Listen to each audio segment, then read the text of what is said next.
Allah munculkan dabatun minal ard, binatang yang muncul dari perut bumi bisa bicara. Dalam hadis yang lemah ada yang mengatakan kisah Israiliyat, tangan kanannya memegang stempel Nabi Sulaiman dan tangan kirinya membawa tongkat Nabi Musa. Setiap berjumpa dengan orang mukmin distempel dahinya, bercahaya mukanya. Setiap berjumpa dengan orang kafir dipukul dengan tangan kiri dengan tongkat Musa, gosong semua wajahnya.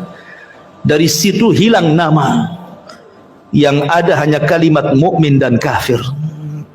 Dan tidak tersinggung kalau ada orang dikatakan mau kemana min, mau ke pasar fir, nggak tersinggung.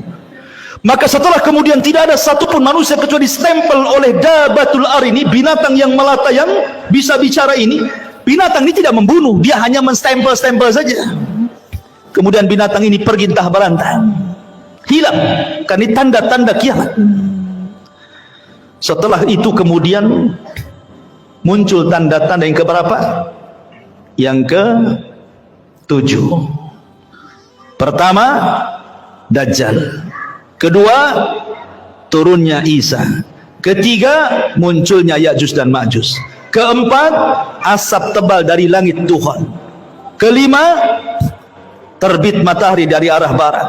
Keenam, munculnya binatang yang melata yang keluar dari perut bumi dan bisa bicara dan menstempel manusia. Ketujuh, terjadi gempa besar dari arah timur yang bukan hanya merobohkan satu desa, satu negara dirobohkan gara-gara gempa itu.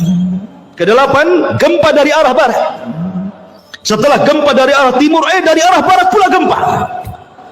Negara-negara jatuh gara-gara gempa itu. Allah munculkan dabatun minal ard, binatang yang muncul dari perut bumi bisa bicara. Dalam hadis yang lemah ada yang mengatakan kisah Israiliyat, tangan kanannya memegang stempel Nabi Sulaiman dan tangan kirinya membawa tongkat Nabi Musa.